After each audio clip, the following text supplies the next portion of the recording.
And I'll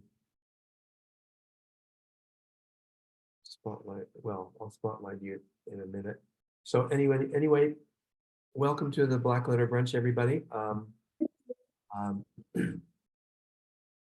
Today's speaker is going to be Coral Rohrs, and he's going to be giving a talk about the French type designer Roger Excoffon, the only French type designer who mattered, and whose flamboyant calligraphic brush illustration changed European graphic design in the 50s and 60s. Carl, I'm not surprised that you chose to give a talk about Roger Excoffon, considering how much of his design was influenced by the brush. Big influence on me. Let me spotlight you. All right. So we just go? Yeah, why don't you start sharing? I'm having trouble spotlighting in here. You don't even need I guess I can spotlight you. So the way I make these slideshows is I just put them together in InDesign and then make a PDF. And even though I can change it to full screen, it doesn't seem to come across in Zoom. So I'm sorry you're going to have to see the the workings of it on your screen, but we'll get going. I know that the title, "The Only French Type Designer Who Mattered," is a little insulting. I really mean to say of the 20th century, but he was a type designer. Did all of his typefaces for one foundry, Foundry Olive, and they were big competitors to Debernay and Pignot, and I've always their types never appealed to me, so it was fun to poke at them a little bit with this title. So Foundry Olive was a foundry based in Marseille, and Excoffon was born in Marseille, and his younger sister married the man who was in charge of Foundry Olive, Marcel Olive, and they got married in 1934. And this is the logo that Excoffon designed for Foundry Olive. You can see the F and the O, but I've always seen a great big E when I look at this, but it is the FO, and they did go by their initials. Even before Excoffon joined, they had a big FO on the cover of some catalogs and stuff. So Foundry Olive was around for, let's go back here one second. Foundry Olive had been around for 100 years and had always been in the Olive family. And they were printers and various things, and it's handed down through 5 generations of the Olive family. And someplace along the line, them being printers, they started making their own type, but they didn't do original work. They were just like a lot of small foundries in Europe in those days. They would just redo common typefaces. Or popular typefaces. And it wasn't until Marcel took over in 1938 that he decided they were going to do original typefaces. So most of this show is taken from pictures that I took at the big retrospective show for Excoffon in Lyon in 2012. It was at the Printing Museum in Lyon. And I was off from school. You could see the dates were over the winter of 2011 to 2012. I was off from school, and I had miles, airline miles. And I had always imagined that someday I was going to go to Marseille, or I was going to find some connection to Excoffon's family to be able to investigate more about his life.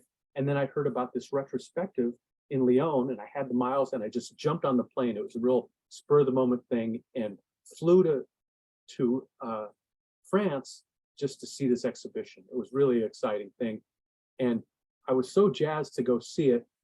I got off the plane in Paris and didn't even go into Paris. I just jumped on the train, went right down to Lyon, checked into my hotel room, and I was walking to the printing museum, which is right in the middle of the old part of downtown Lyon.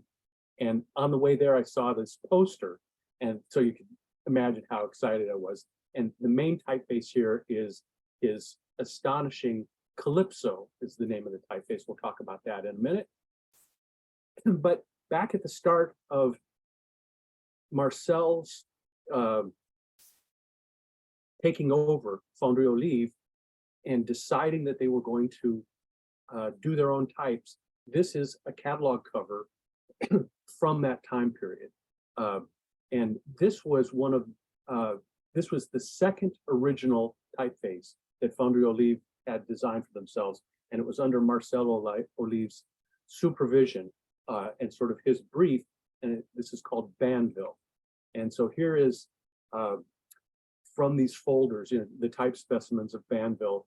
The Maigre, if I'm saying that right, is the lightweight, and Grasse is bold in the middle. And then this is the very first typeface that Excoffon worked on sometime during the occupation. It's undated, and even in the books that, the great book that I have about Excoffon's life, it doesn't say what year it was. And he just sort of remembered being asked to work on the engraved version. Eclair is the open or engraved version of Banville. And he didn't really like it, but this was his first jump into type.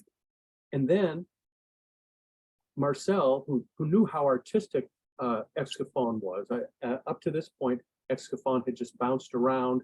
He went to school to study law and philosophy, but didn't care much for it. And he'd always been sort of artistic.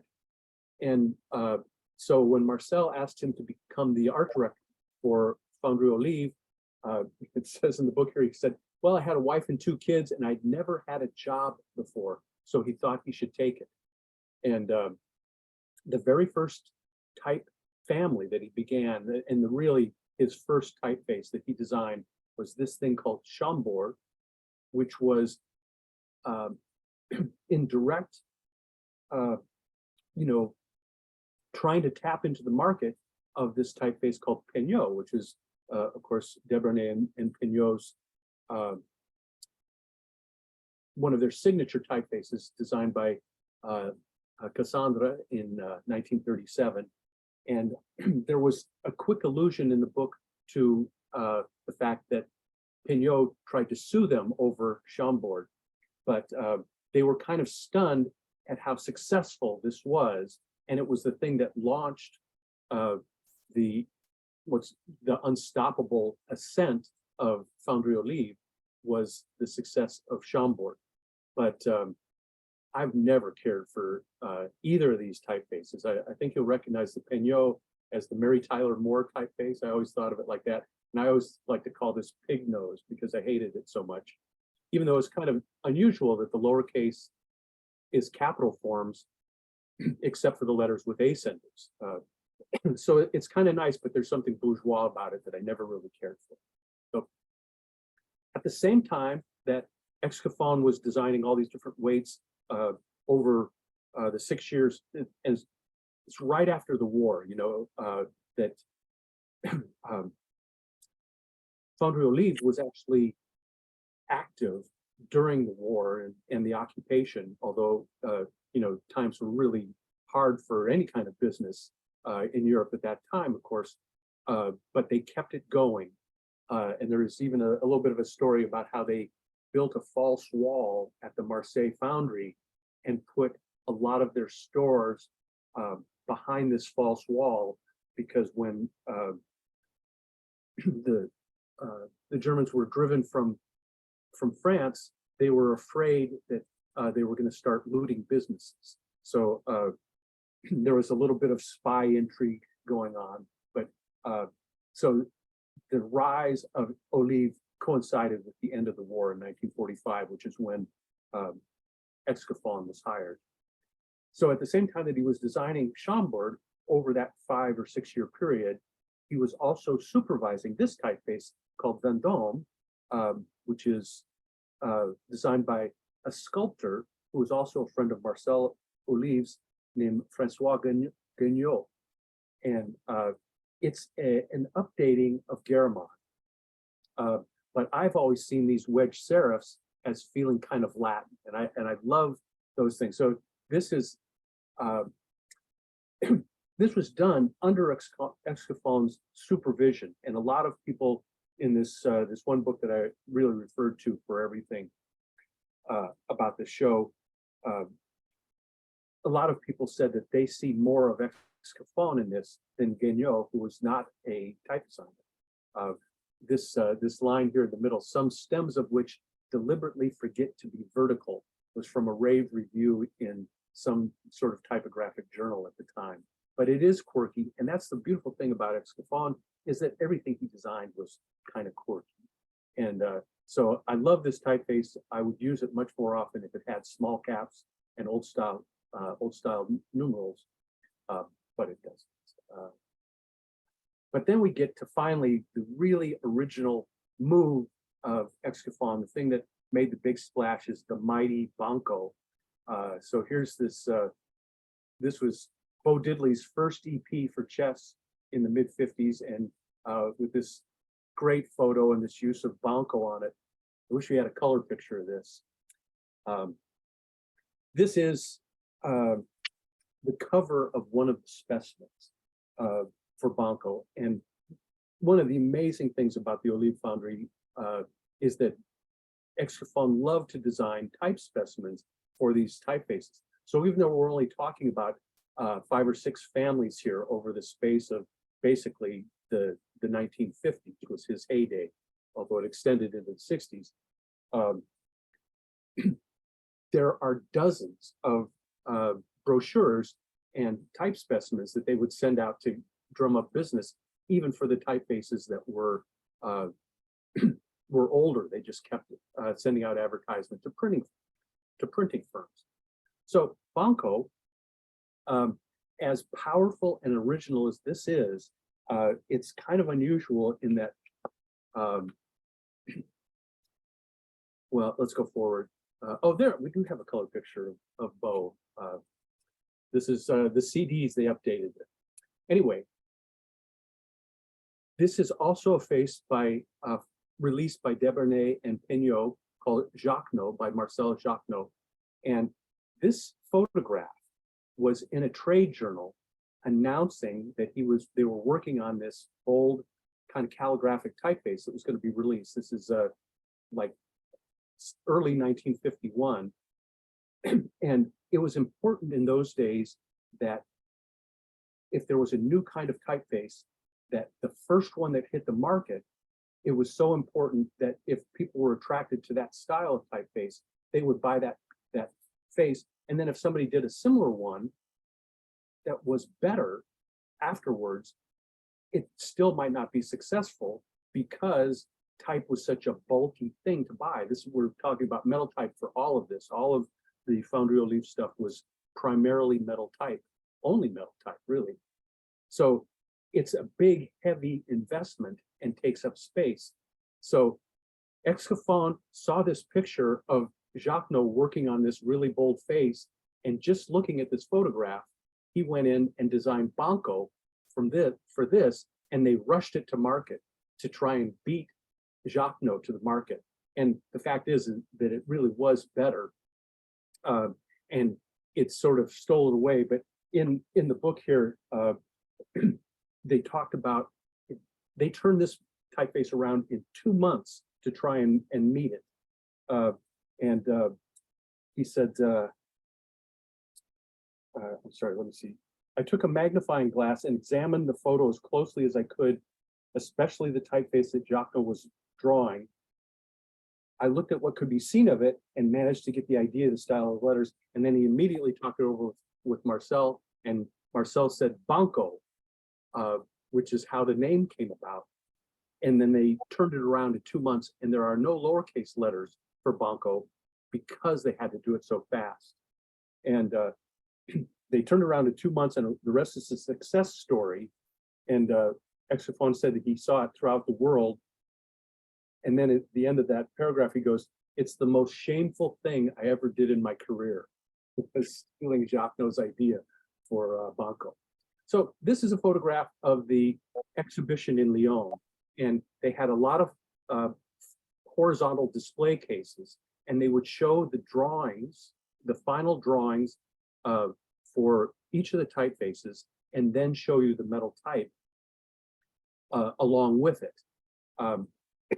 And most of these, everything that Olive did, they used a pantograph machine. So they would do these big drawings, and then a pantograph machine is with a series of gears. You could trace the edge of the letters, and the gears would bring it down to type, small type sizes, and cut the punches.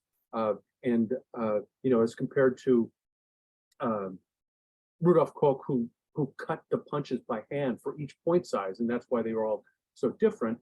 The idea with the pantograph is that they would just do one point size and then change the gearings and be able to cut another punch for a whole different size. So you'll see this, all of Olive's typefaces had these big cards carefully drawn.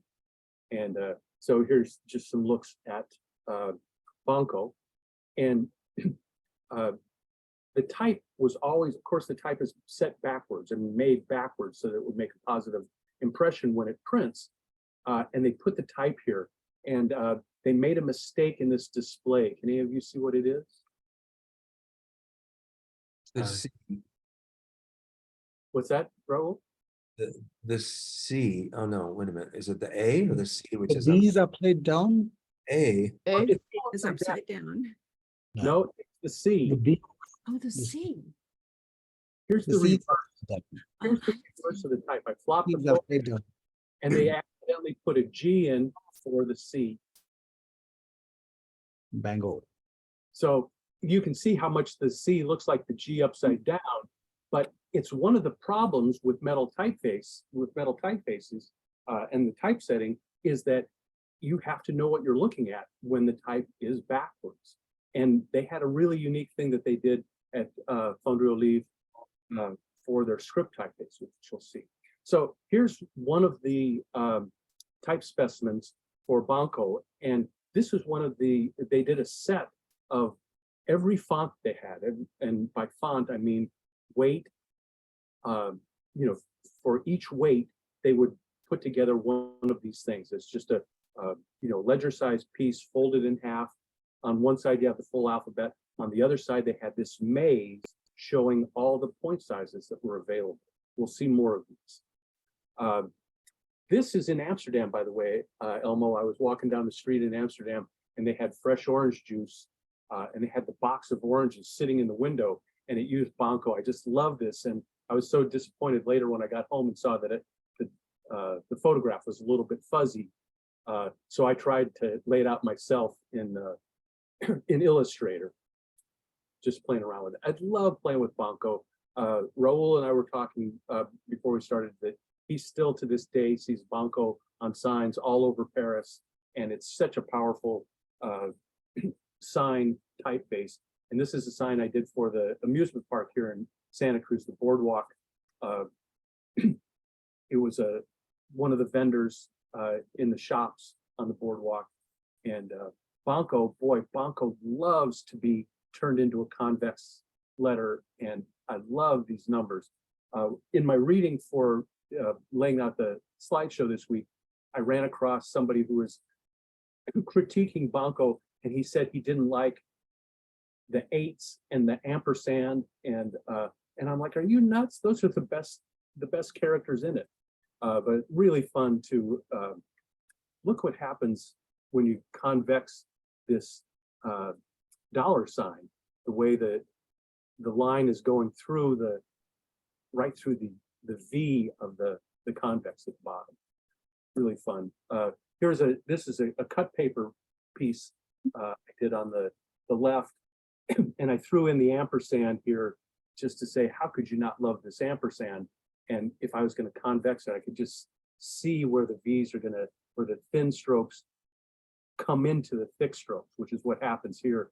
Well, we can't get lost in convex, but I threw the M and the W in here too, because right now I want to draw them and put a convex on. Here's its Banco's most famous current use is the masthead for skateboarding magazine Thrasher. And there's a sign here in Santa Cruz for a skate shop where they did a takeoff on the Thrasher logo using this is a sign painter down in Watsonville, 15 miles from here. And he's partners with a real good friend of mine, sign-wise. And I don't know this guy as much. His name is Clay. But I always enjoyed this sign. And Mistral was the next typeface that Excoffon designed, and it was the typeface that established his, genius and solidified his place in type design history. The idea here is, question? Did somebody say something?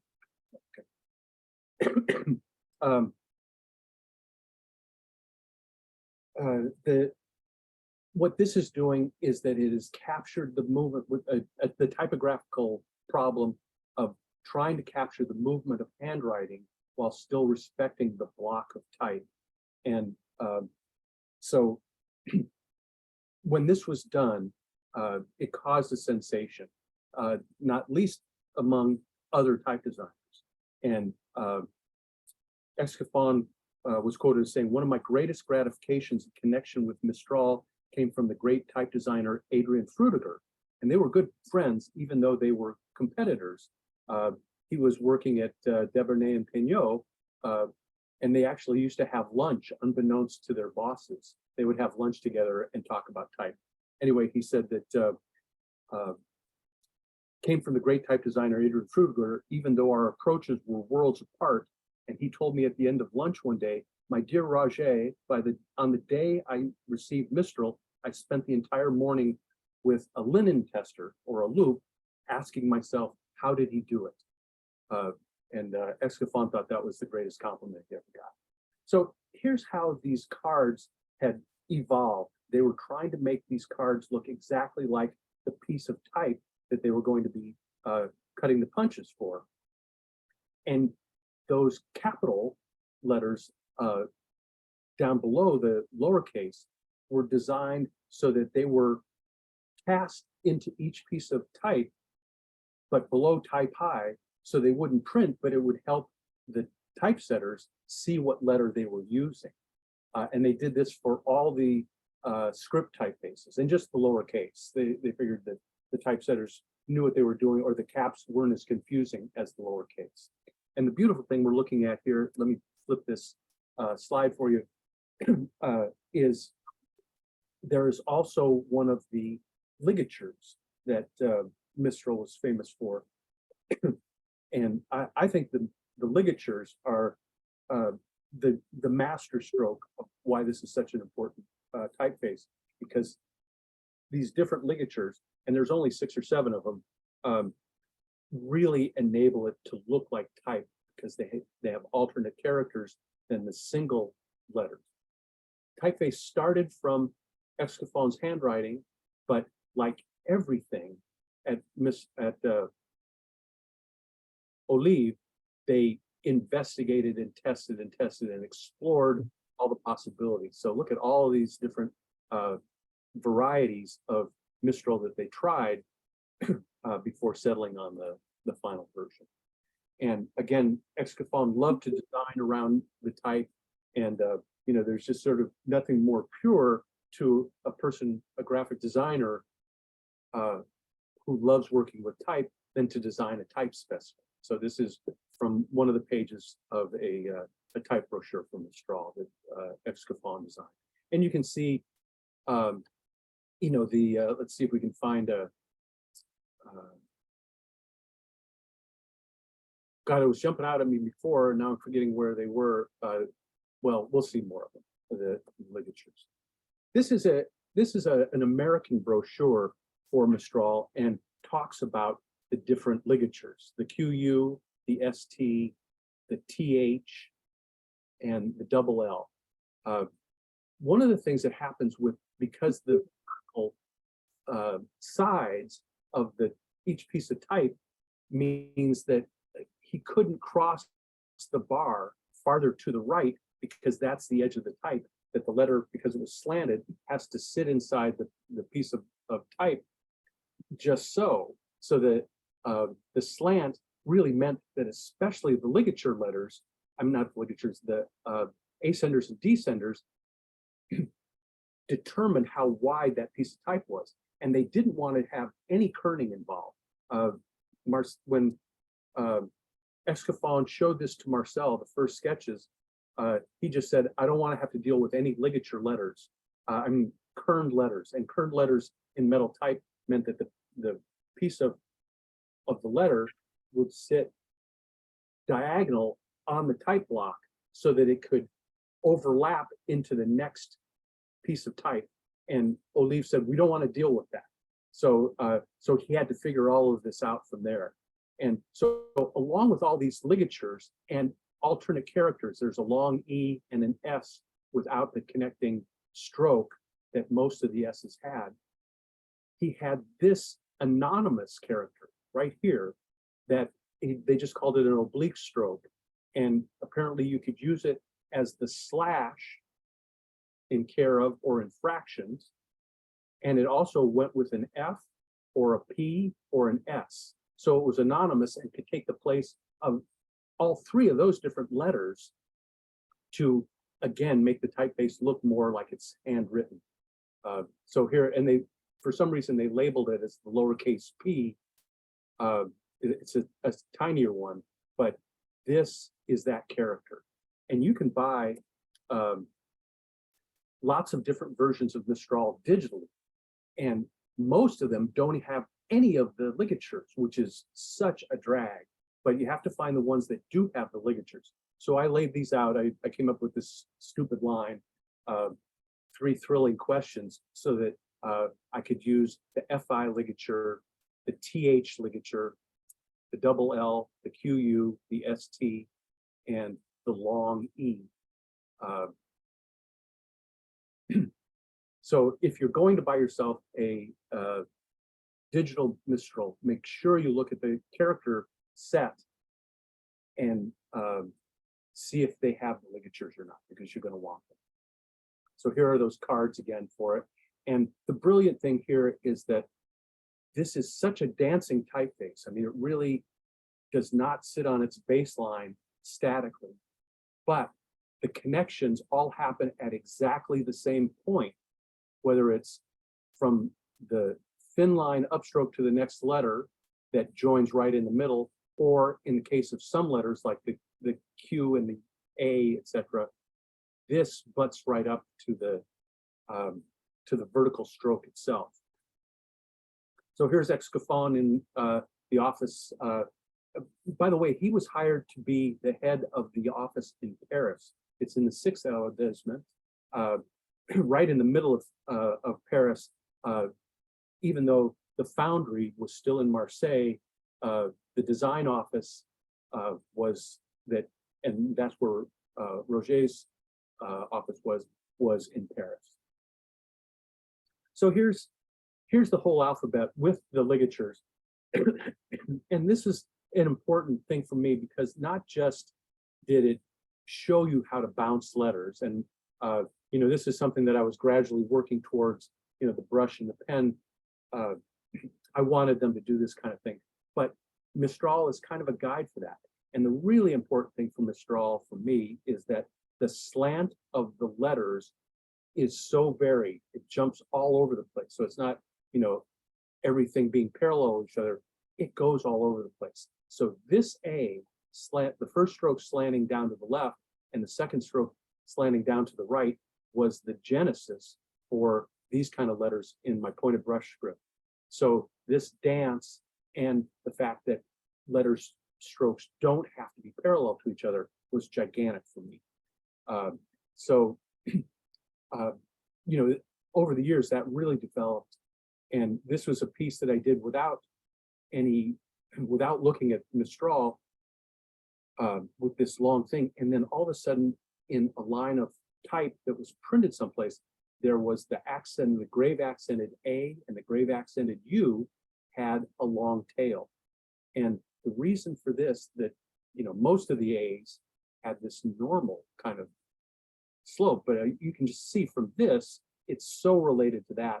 And I've always mourned the fact that this does not show up in any of the digital ones, and that I can't use it in the middle of the words. But Excoffon designed just these two characters to have this long thing, because this accented A in French is only used by itself. And apparently the U that's accented this way is only at the end of words. So he knew this wasn't going to run into a connection problem with a following letter. So here's a page from a Mistral specimen that shows the use of the A all by itself. We don't have one of the U's with that, but you can see what's happening. There's another unique thing that happens in Mistral, and that is that he wanted the connecting strokes to tuck inside the letters that didn't have connecting strokes. So this was actually the piece of metal type that an O had, so that it would connect to the next letter.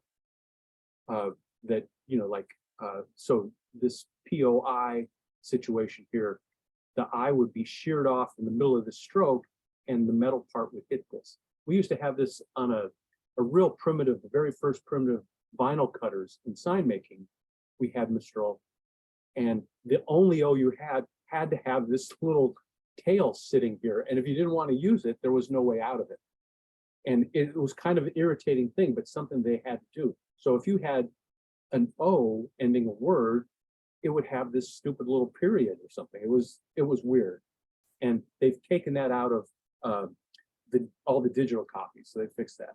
Here's another example from that English Mistral specimen that does show 3 of the ligatures, and my favorite one is the ON ligature that connects over the top. They used all 3 of them in one word, but then they didn't use the ending E for millstone. So they missed one little thing. And you can see here that there's also the 2 versions of the S, one without the ending stroke and one with. So I like to, you know, it's fun to try and do brush lettering that looks like Mistral. And I did the signs for the Cabrillo Art Gallery at the school I teach at. I would do the signs for each exhibition. And one time they had picked Mistral for the title of it. They designed the postcards and then sent it to me, and I got to use it. And in this case, I just said, oh, I'm going to just do this with a brush. So it's fun to try and catch Mistral's flavor, but fix the letters that that you feel like fixing. One last sign. This is in New York City in the North Houston neighborhood, just a few blocks from Type at Cooper. And I was walking down the street. I was just about to give a slideshow about script typefaces. And here is this gorgeous Mistral sign, cut out letters raised in orange on this dark gray background. Let's take a little bit closer look. And the thing that's amazing about this, in this day and age, for somebody to have used the typeface and be faithful to the typeface, you would just expect them to type it out and have the machine cut it. But if you look at these eyes, all 3 of the eyes have different playing, you know, different attitudes, and the 2 Ks are obviously different. So they did customize this lettering, but they were real careful to dot the I exactly the same to give it that repeated pattern.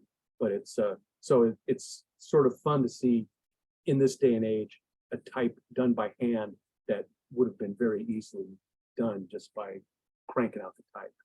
And this is a sign in a Mexican restaurant in the San Francisco airport. And I never saw this in any of George's work, that she did this logo, but it really looks to me like she could have done that. And it also definitely has a Mistral feel. I sure wish she was here and we could ask her. Julian, did you ever see this in George's work? No, I didn't. And yeah, maybe she did that, but I never saw that before. No. No, me neither. Anyway, we'll never know. here is, we're going to get to more of his advertising work and his work with a brush after we get done with the typefaces. But here is one from that kind of work, and you can see that this is his brush calligraphy and using his definite ON ligature, which is in his name, and this is how he would have signed his name, connecting over the top with that O. And here's a little piece that I did on cotton linter, which is, like, it's like a blotter, actually. It's for making paper. And I used Chinese brush on this, and it made the air in the strokes, bleed in. But playing around with it, one of the most astonishing characters in Mistral is the X, which actually connects from the right side of the letter in front of it through to the left, to the right side of the next, the crossbar of the X, not to the first part. So huge success. 1953 Mistral was a huge success, and Excoffon tried to make a bold version of it and just never liked what he did. So he just threw it out and decided to make a bolder script typeface, which they call Shock.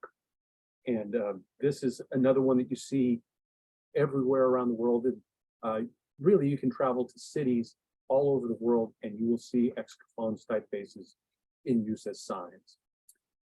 So here's the metal type, again with the lowercase letters having these Roman caps as a typesetter's aid, and then the flop slide to show you the type the way we would read it.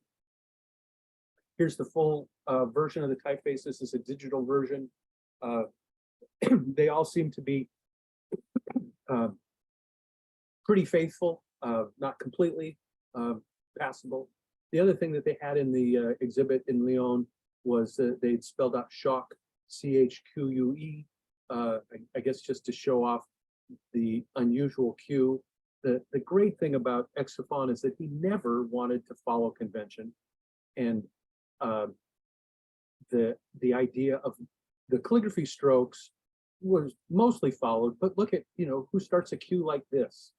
And the A had reverse weighting.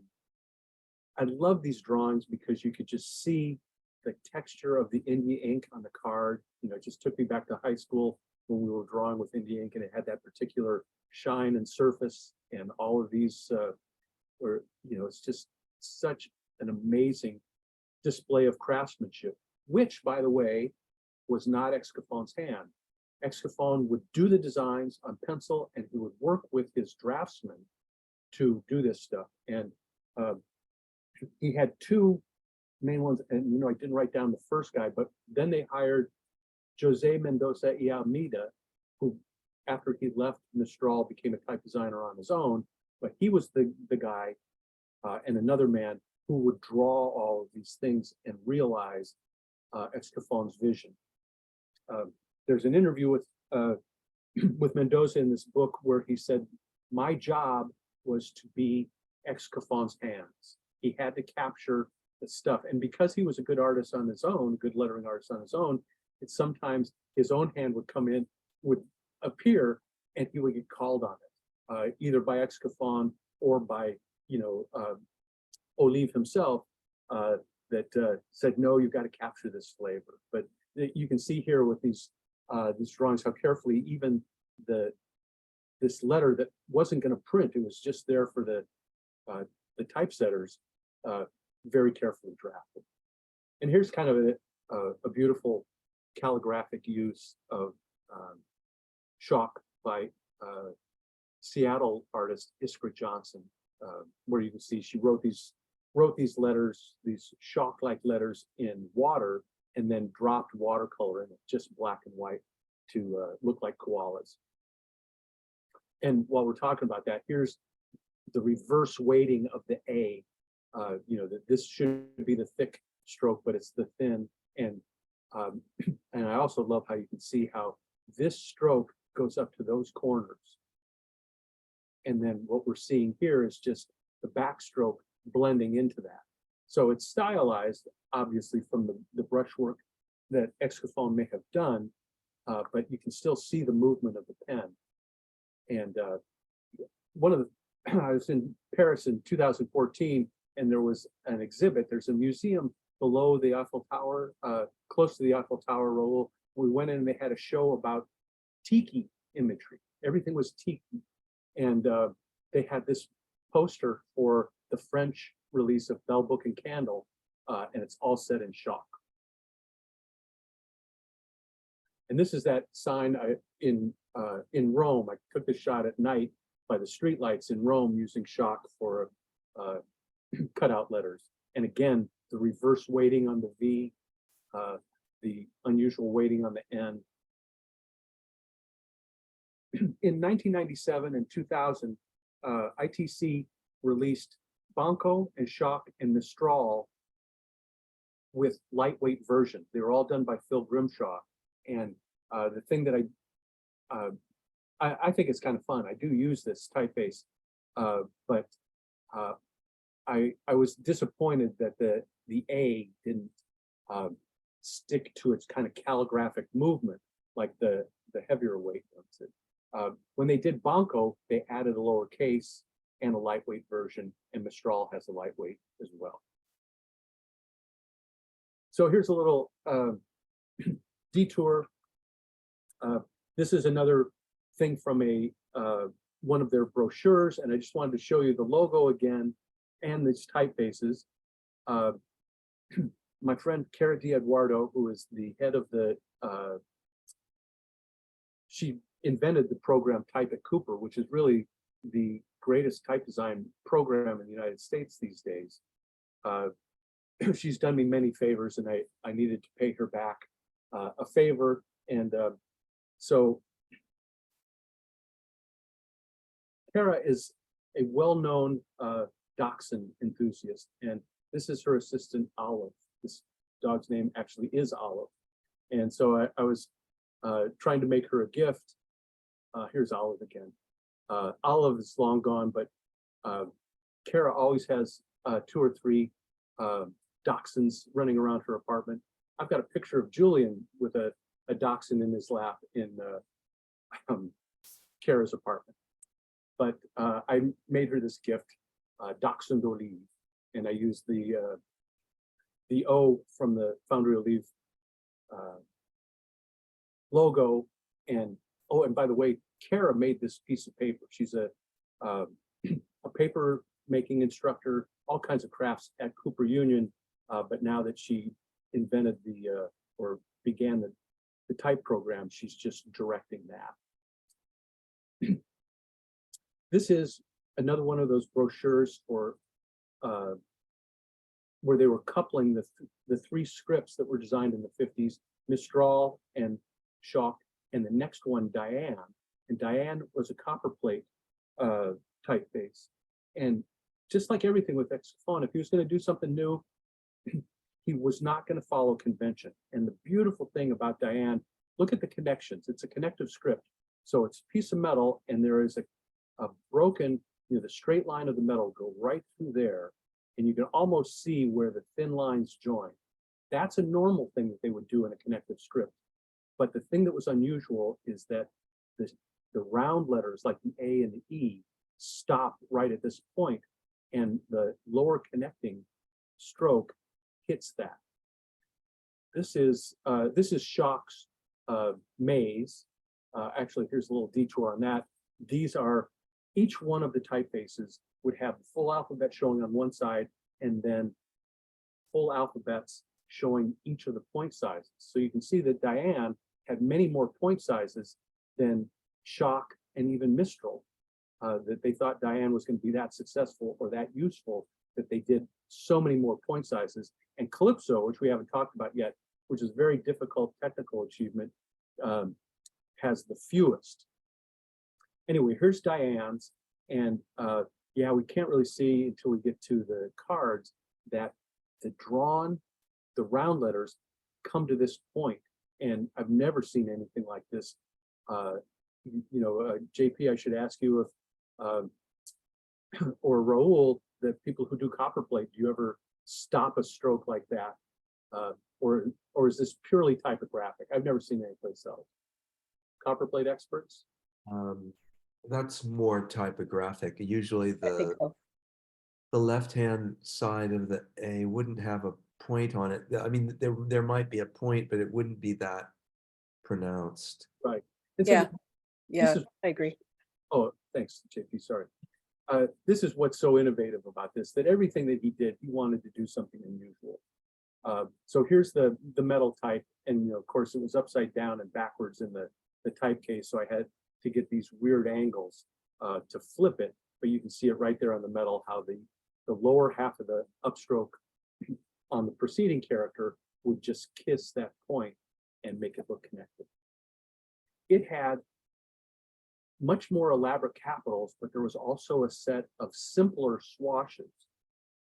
And this was not as used. The official version is the bigger one. And let's take a closer look.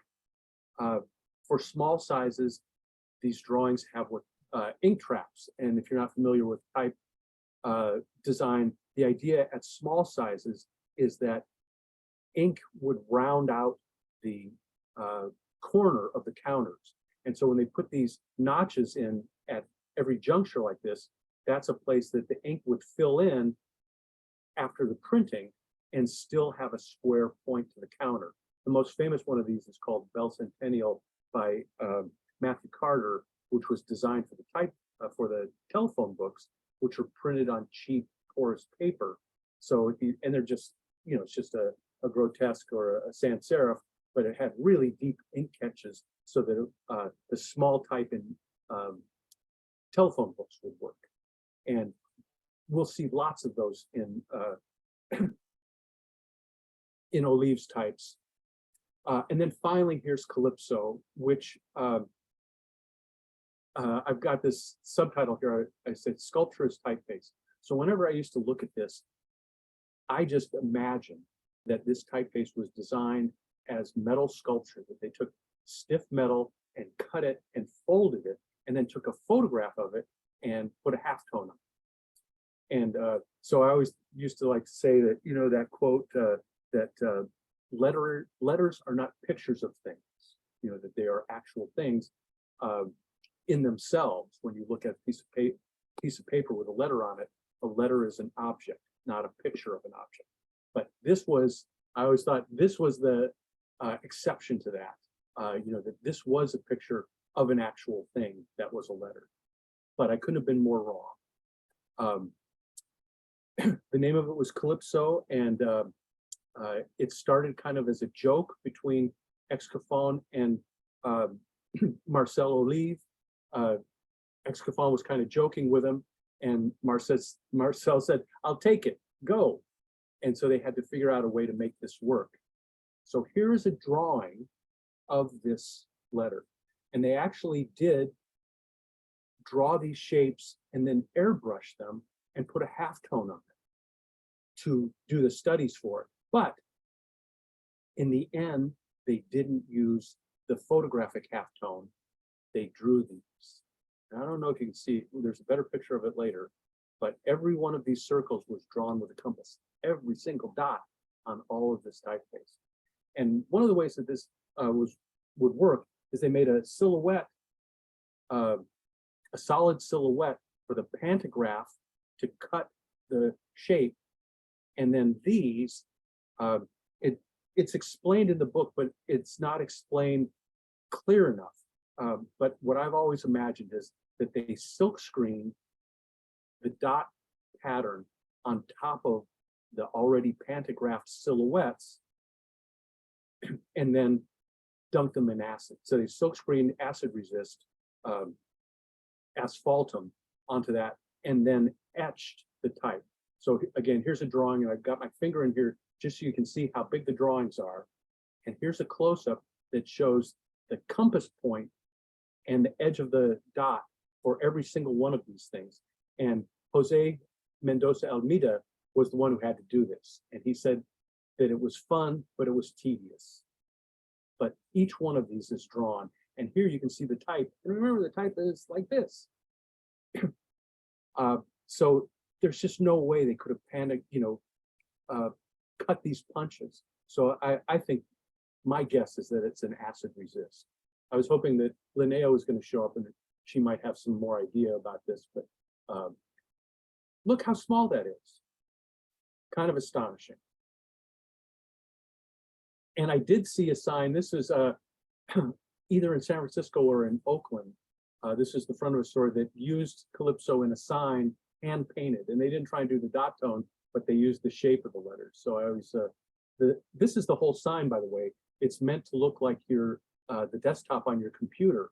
I wish they had featured this a little more prominently, but still kind of fun to see.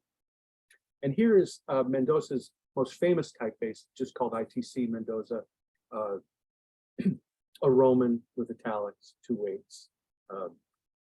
He was a friend of Michael Clark's. Michael Clark actually featured him in one of his issues of Scripsit, and I meant to dig that out, but I didn't. Anyway, just to look at that.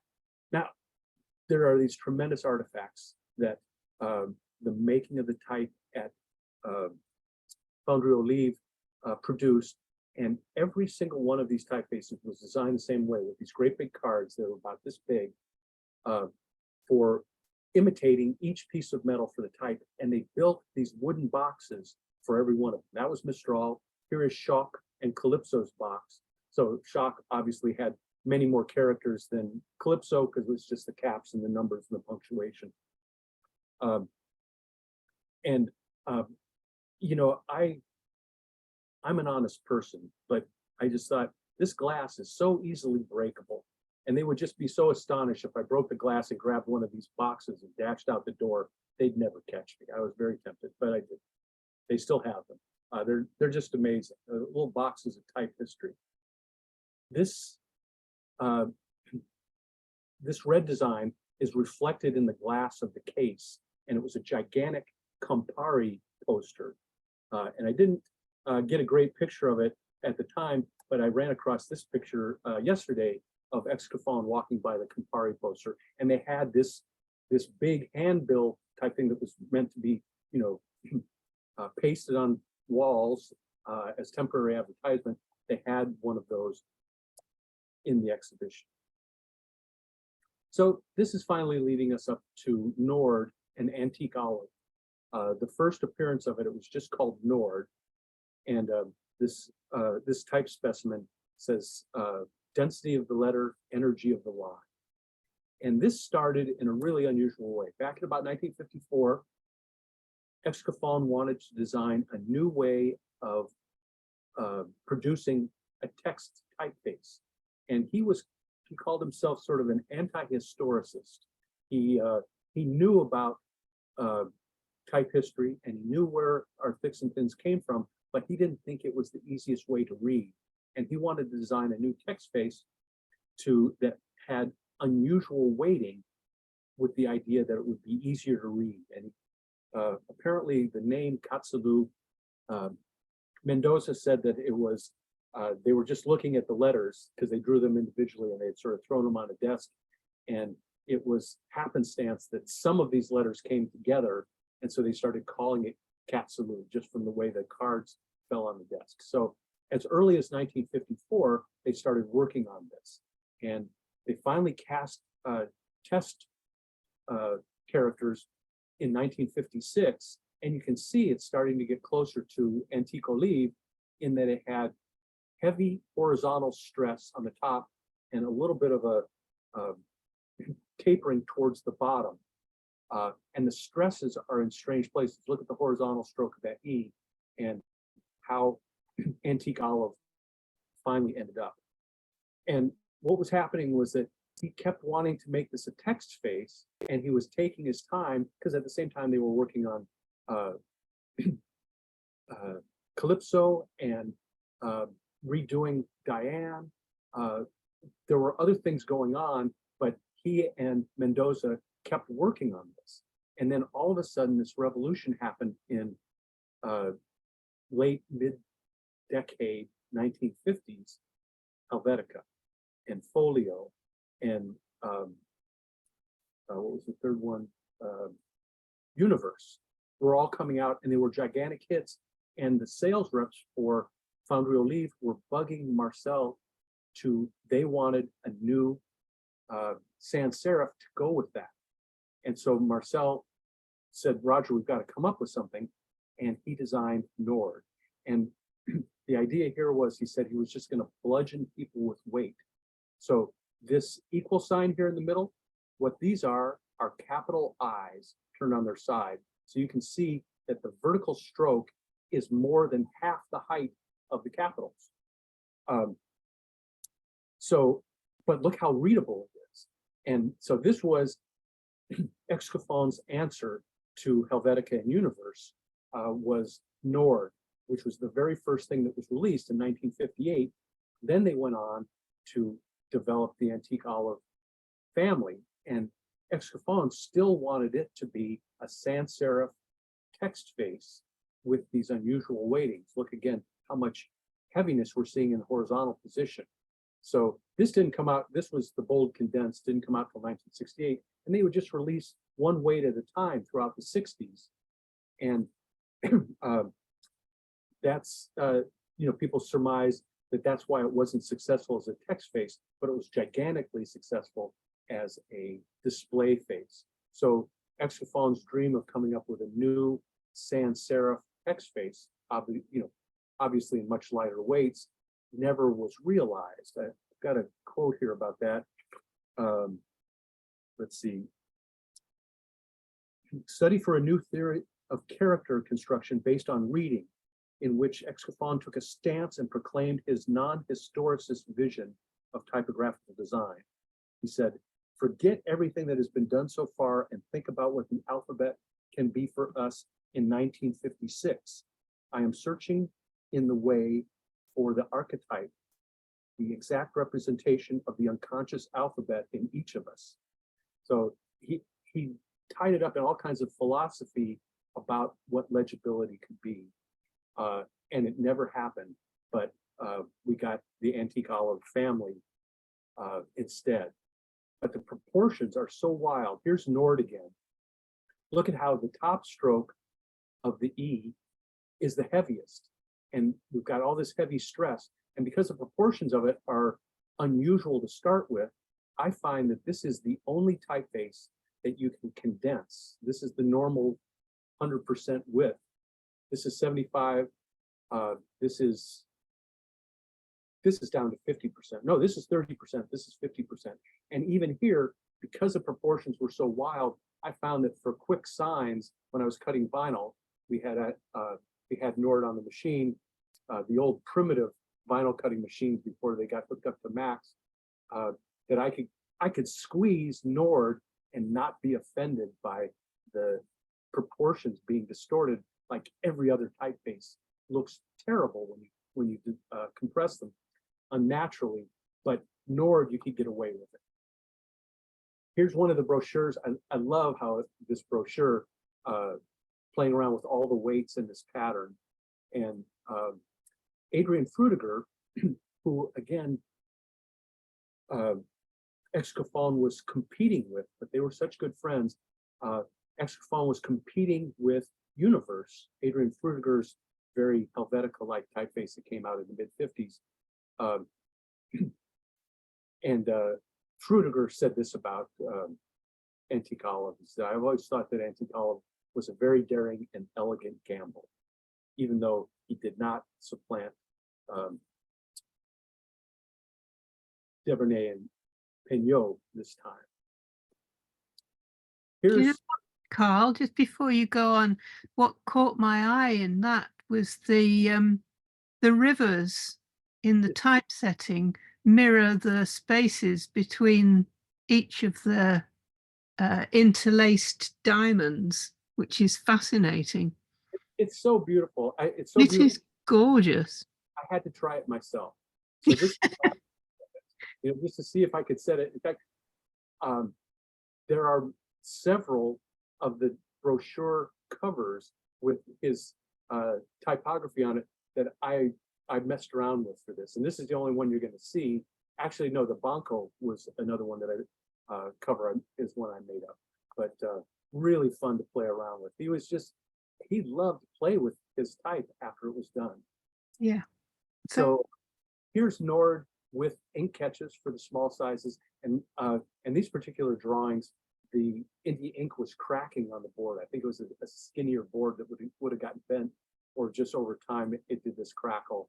So under the lighting in the exhibition hall, I got these great shots of Indie ink in action in their tight drawings. So this is the brochure cover for the Nord Italique with Excoffon's handwriting up at the top. Again, here's that ON connection in his handwriting. And this, the Nord upright was in the same cover, only orange. And inside one of these brochures was this vertical calendar. You think you know what you're seeing when you first look at it, but you know, instead of the days of the week being on top and reading across, they're going down vertical. So you're reading the calendar vertically. It's really disorienting, but so beautiful. And look how they made this little flower out of the calypso for the S for September. So simple, but so perfect. And this is a little brochure that I had myself. Here it is. And I dug it out this morning. I just took these pictures this morning. This is Olivet. And Olivet was a little subset of antique olive that had what he called biforms in it, which was a singular case. And some of the letters were lowercase forms and some of the letters were capitals. And so here's the normal, and then here's the biform. That's what the arrows are pointing at, is the biform in each of these, the two weights. The italic didn't have it, just the uprights. And this brochure, it's in English, but there isn't a mark on it anyplace that says it's from the olive foundry or one of the people that would have licensed the use of it. There is no advertising. It's just showing this off. There's no date. And in the book that I was referring to for everything, Olivet is in the index, but when you go to the page that they send you to, there's no mention of it. So it's kind of a mystery. I'm thinking it's mid-60s, but that's it. Have any of you ever seen this card game before? Milborn is a French card game from the 50s and the 60s, and it was a huge seller in the United States, actually outsold Monopoly for a while. And we played this card game when I was a kid, before I had any kind of typographic awareness, and they used they used Nord and Chalk for the typography in the cards. Really beautiful. And then finally, the last typeface, and this never got produced, after he had quit working with Foundry Olive and was just doing advertising, the Berthold foundry in Germany came to him and asked if he would do a text face. And he wanted to use all of the ideas that he had for antique olive in a Roman, an old style text face. And look at all the strange weighting that's going on here. It was going to be called Excoffon book, but there was a mix-up, some financial disagreement between Berthold and Excoffon, and it never was produced. But this is all that the book shows of what's going on. So all the time that Excoffon was designing type for Mistral, for Olive, he was also doing advertising. He started his own advertising called Urbi and Orbi, or U and O, that he ran out of the Olive offices in France up until 1959. Then he moved out and opened his own offices for the advertising agency while he was still working for Olive on the antique olive. So he was always splitting his attention with both until he finally stopped working for Olive in 1971. And he did advertising, and this is a place where we see lots of his calligraphic illustrations using a great big, I'm imagining like a bristle kind of brush with a round end on it, not squared off. Air France, by the way, one of the very first uses of Nord was for the Air France logo, and he did lots of advertising with these brush stroke planes and the Nord logo. But he did lots and lots of these illustrations that were done with these brush calligraph things. And And it kind of looks like he's using, you know, paste paper ink to get these, you know, that shows all these strokes inside one stroke of the brush with wash.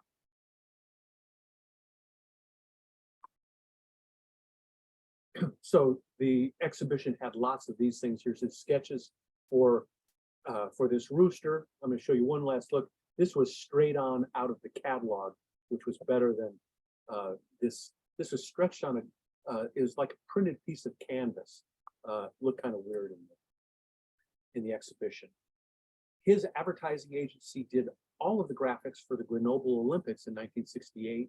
This is a souvenir scarf, but these illustrations we're looking at were used on the medals for every medal. So here are a dozen of those.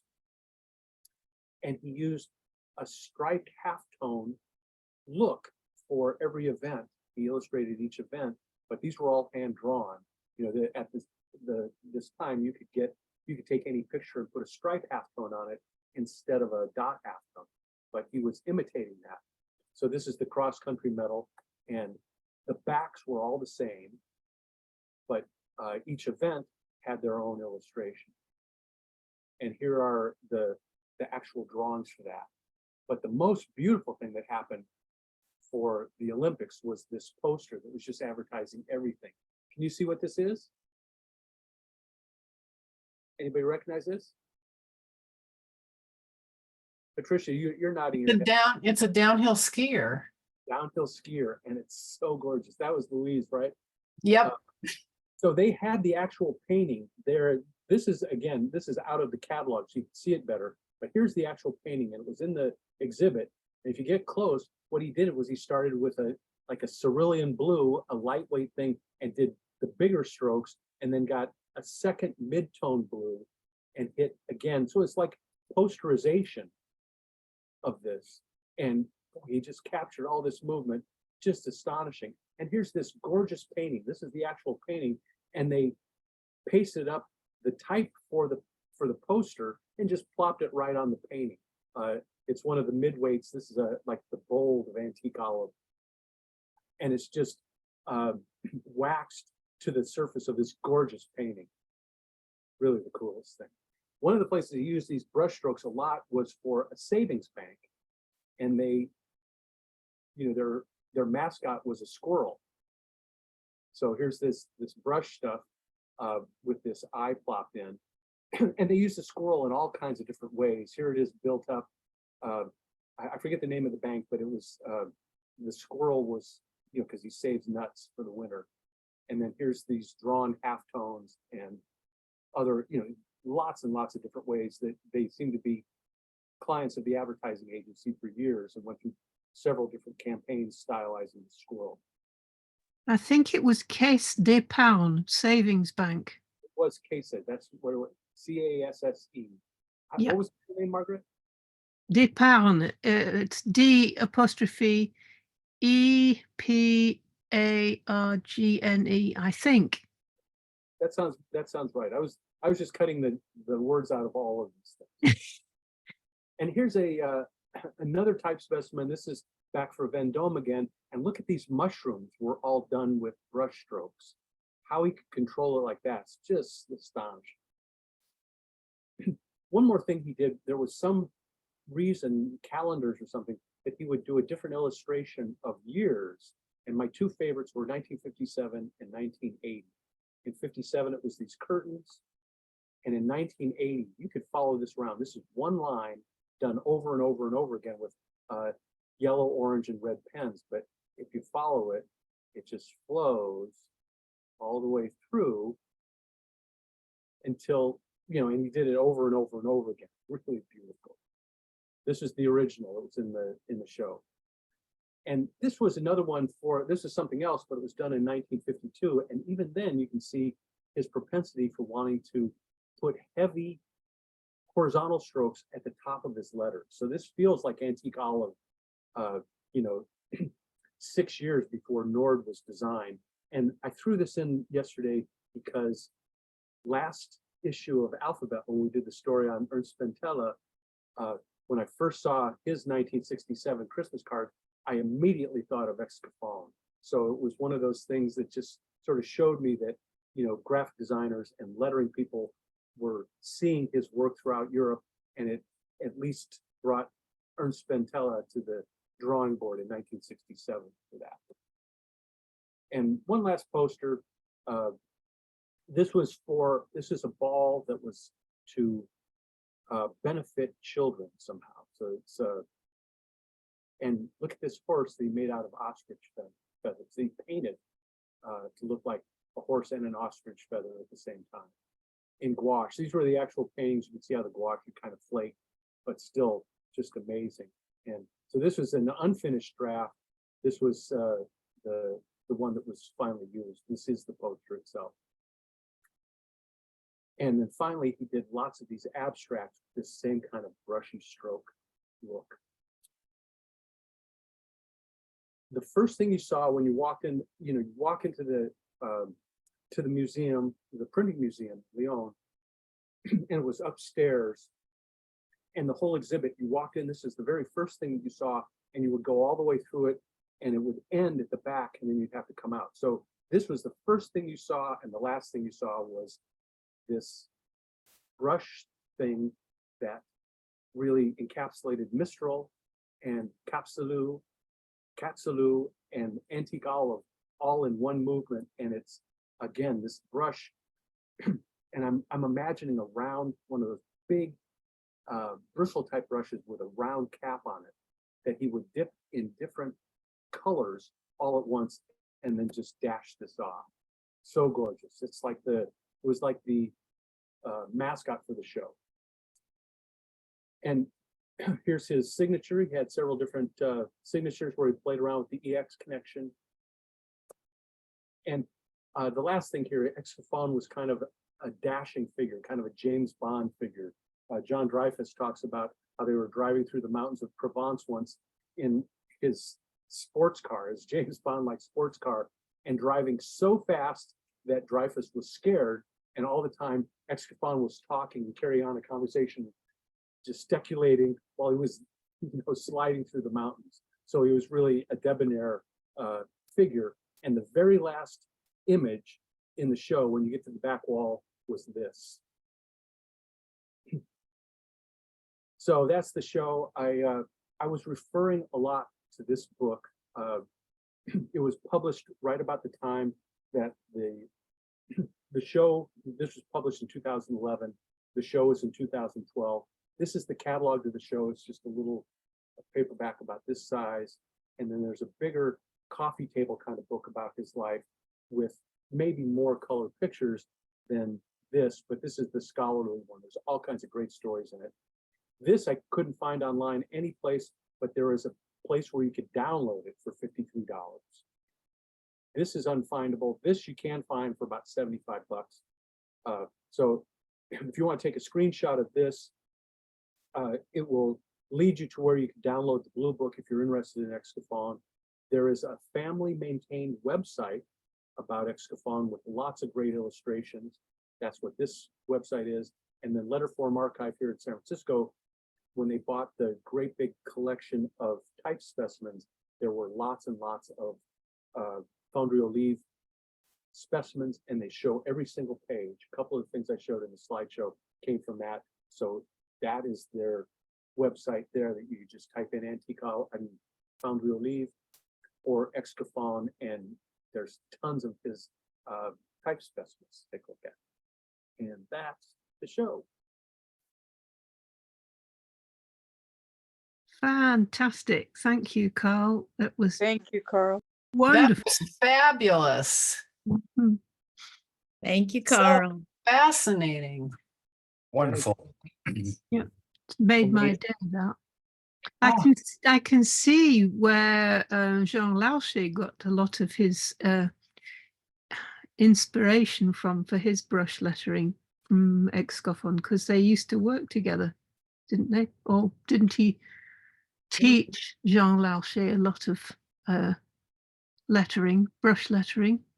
Sense. That makes total sense.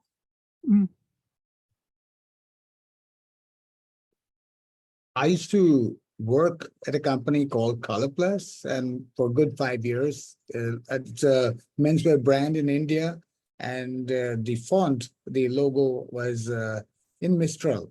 We were very, very, and it was one of the best known brands of menswear in India.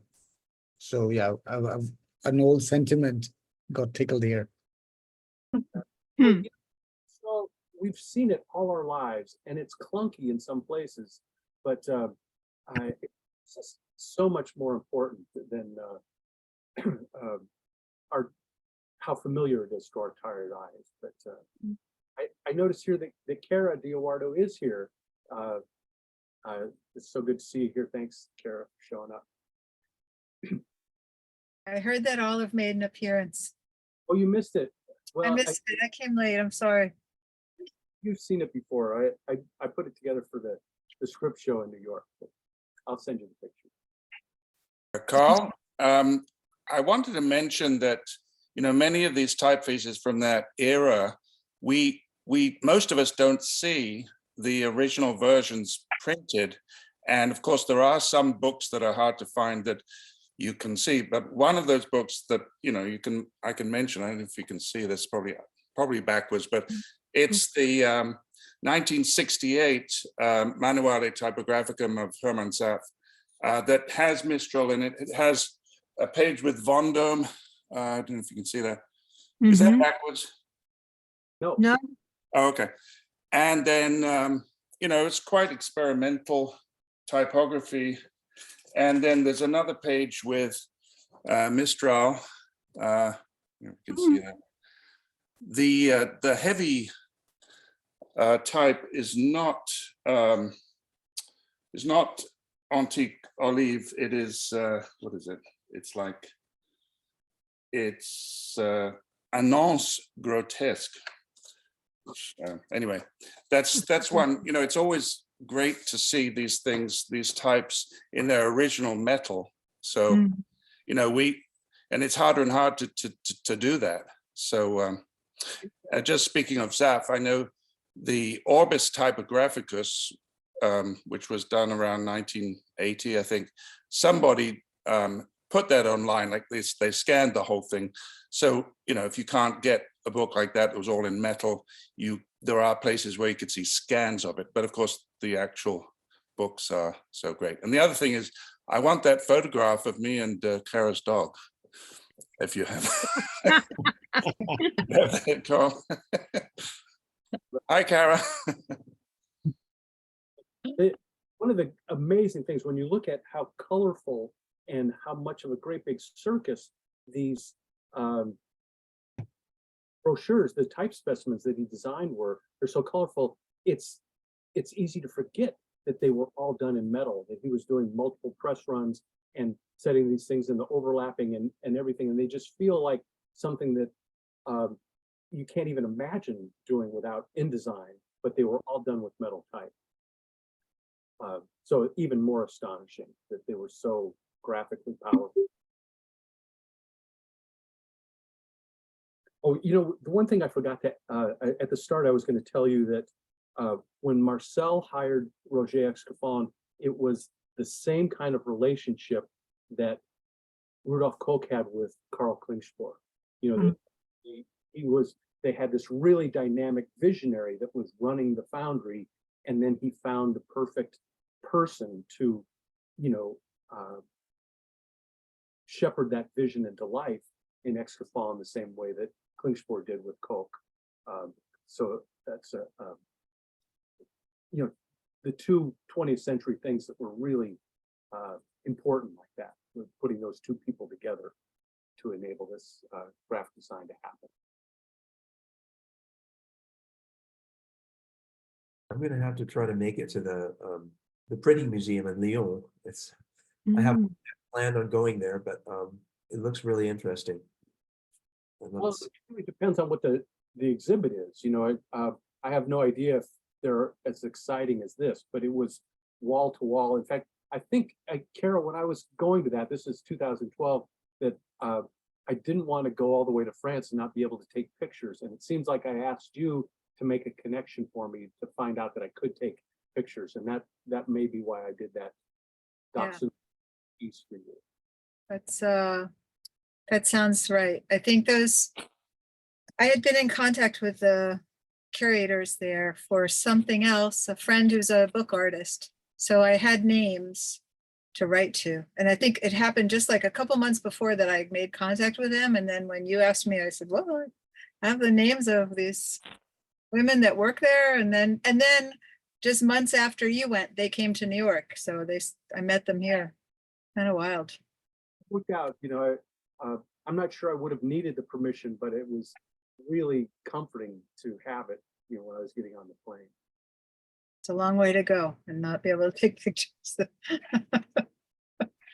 Just got off the plane and headed to Lyon and then went south. I went down into Italy and saw it snowing in Florence on that same trip. Oh, Wait, oh God. Was the catalog in English or just in French? Catalog was the only one that's in French, but those other two books are bilingual. There's a page of in fact, what's great about reading the blue book in bed was that the French was on the verso side and the English was on the recto side. So I didn't have to keep turning over. I could just have my left hand and read the right-hand pages and keep turning. So it's, yeah, both of the big ones are in English. And I know $53 sounds like a lot for a download, but if you're interested in Excoffon, this is the book that has the info.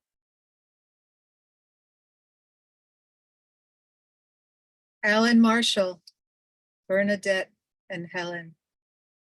Those are the people from that museum that I spoke to. Wasn't Alan Marshall, he was like British or Scottish or something, as I remember. Oh, it's I never met any of them when I got there. I just walked in and started taking pictures and nobody ever said anything. So it was a non-event, but it was really good. Mm. All right. Thank you for joining us for the Blackletter Brunch, and thank you, Carl, for that. Mhm. Another great talk. Yeah. If you'd like to see more of Carl, he'll be teaching at Roman Holiday this summer. Elmo Van Slingerland, who is also with us today, and Yukimi Anand are also on the faculty. So let me see if I can send you the well, it's actually calligraphyconference.org. I believe that's the URL for it. And the recording of this lecture will be posted on YouTube and shared with the Blackletter Brunch mailing list. Feel free to share it with your friends if you know someone who might like to see this. And thank you very much for joining us. The next Blackletter Brunch, I'll be announcing the date for the next Blackletter Brunch. I believe it's let me look at that.